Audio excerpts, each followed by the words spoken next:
I can't not smile when I think about Münster.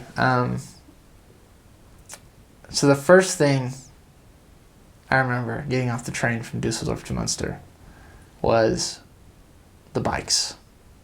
You used to come out of the train station and there are bikes everywhere. I mean, just seas of bikes. I don't even know how to describe it. You just have to go. But your first instinct, let me just tell you, for Instagram followers, is to get out and take a picture. To pull out your phone and take a picture. So every time I've gone back, which is only twice since then, the people I'm with always pull out their phone and take a picture. And it's what I did too, because you're just like, holy cow. The greatest thing about Münster is the people. It was a branch. It was a little branch when I got there, and they meet above this, right next to a doctor's office, which is above a grocery store, which is where I shopped at every Monday on P-Day, and then our apartment was up above that. So you're actually like right above the church building, which is really cool. And it's just basically the rented out floor, and that's where you go to church. And the members are faithful. There's not a lot of them, but they love each other and have faith. We worked really hard in that area. I'll get more into maybe some memories I have there later. More about Münster. Like said, it's a big student city, which I love. So I was working with a lot of people our age. It's just like it's like a Provo. It's like the Provo of Germany, but German style. So bikes everywhere. There's really pretty bike paths. You can go anywhere on a bike. It's almost faster in that city to travel on a bike than it is with a car, and we did. So I got some nice toned up legs there in that city, which was nice because the other places fed us a lot. The hardest part about Münster was actually the students, because they're all very open, so they all want to talk to you, but they don't want to change. And so you have to learn, again, it's all about the members, and we did a lot of reactivation work there.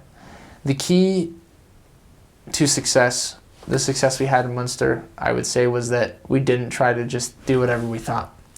We would kneel down with members and companionships, and we would pray to Heavenly Father and ask Him what we should do to bring certain people back.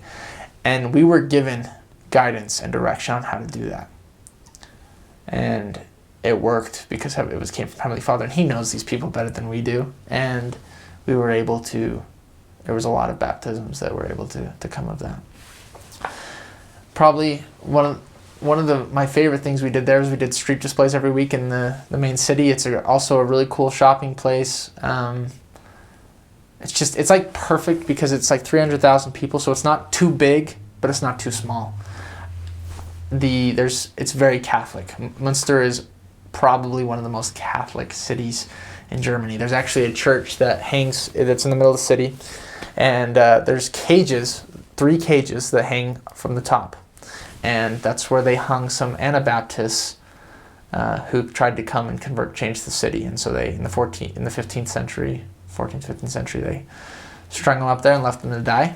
And the cages are there. They're not the actual cages, but they're still there as a reminder. And I was told when I got there that when missionaries first got back to Münster after World War II, that an old man came up, or whenever the first missionaries in Münster came, an old man came to them, pointed up at the cages and said, "That's what we do with people like you." So it's not that bad, but it was pretty funny. 60% of Münster was also destroyed by bombings in World War II. So a lot of it's been rebuilt. It's also the site where the 30-year war treaty was signed. So you can go see that place. There's a lot of Catholic churches there. There's a big dome, which is also really cool. And yeah, there's nice gardens and things to see and places to eat. I mean, everything you could want in a place is in Münster. So it's a beautiful city. I hope you served there because I loved it. So much of missionary work, if you let it, can just be thinking that you have to go knock on doors. And I think missionary work's evolving and changing. And it's always going to be about talking to people. You'll never change that. But how you talk to people and what you talk to people about will also not necessarily change dramatically, but approaches will. And one thing that we felt inspired to do was do an open house of our branch and let people know that, hey, we're here. And we made 7,500 flyers and handed every single one of them out. You know, we would go running in the mornings and go put them in mailboxes and stuff. And because of that, there was several baptisms that resulted. And so, if whoever watches this, no matter what mission you're going to, if you're ever stuck and in a rut and you don't know what to do, just remember that Heavenly Father does. And if you kneel down, He will tell you. And go on your knees. He will tell you. I